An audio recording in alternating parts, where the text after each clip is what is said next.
Unforgiveness is this chain. You see how solid this chain is? I'm holding on to it. He's holding on to it. This chain is unforgiveness. But like the Bible says, that if you have unforgiveness in your life, regardless of who's right or who's wrong, there are prayers that will not be answered.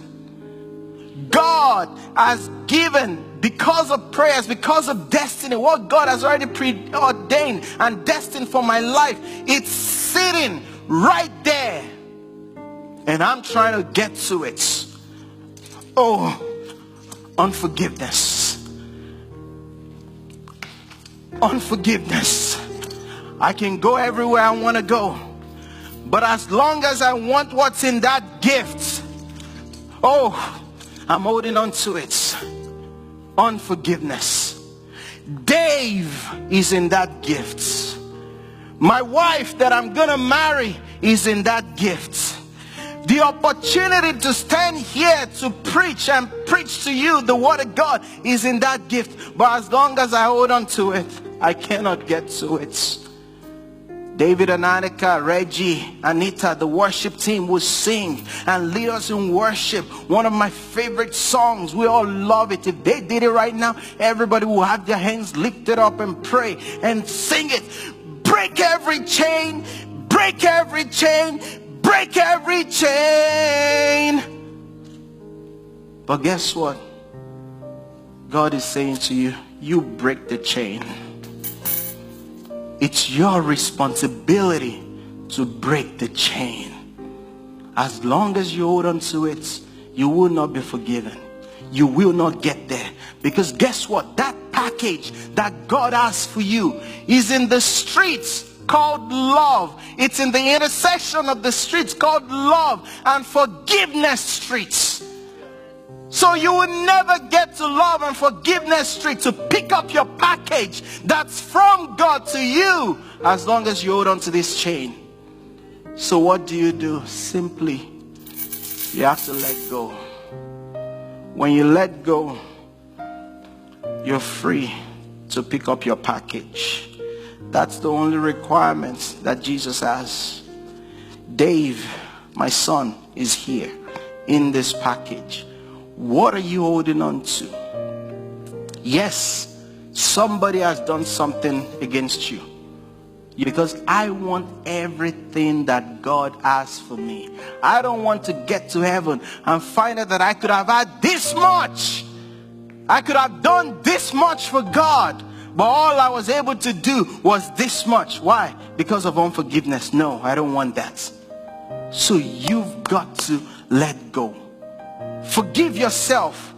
Forgive people in your life. Like I said, do not be conformed to this world. Don't do it the world's way, because the world's way is you've got to maintain your pride and your integrity.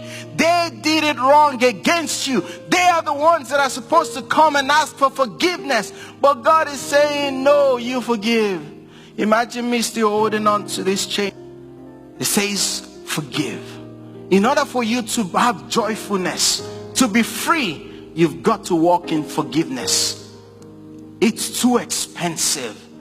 We've got to be like Jesus, who while he was on the cross, that's our example. That's who we're called to emulate. That's what we're called to be like. While he was on the cross, being persecuted, being stoned, being speared, he said, Father, while he was still experiencing the pain, Father, forgive them, for they don't know what they're doing. Jesus, after he came back from the dead, you know the first thing he did? He had to forgive. Peter, his best friend, his closest associates, denied him 3 times. When they asked him, do you know him? He said, I don't even know that guy. I don't know who Jesus is. But when Jesus came from the dead, the first thing he said is, go and tell my disciple and Peter that, hey, I may not have the faith to make the blind to see. I may not have the faith to raise the dead, to make the lame to walk. But I have the love of God to forgive. The biggest power that anybody could ever possess is the ability to let go and forgive. That's the highest form of faith. Your forgiveness.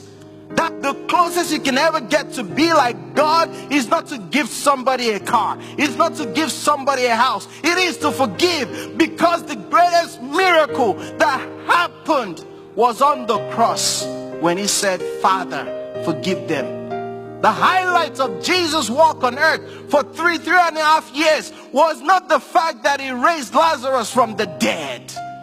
Was not the fact that he made the woman that was bowed over to rise up. No, it's the fact that he forgave. You be like God. Love like God.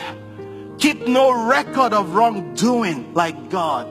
Forgive yourself.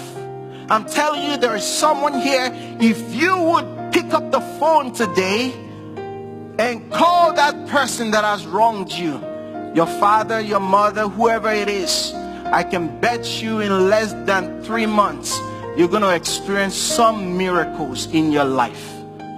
Things that you were not able to get before, suddenly, easily comes to you. It's all wrapped in unforgiveness. You've got to let go. That's what today is about. Let go. You break the chain. It's your responsibility. When you do what I'm telling you, children will return. Your relationship with your parents will return. Your relationship with your children will come back. With your whoever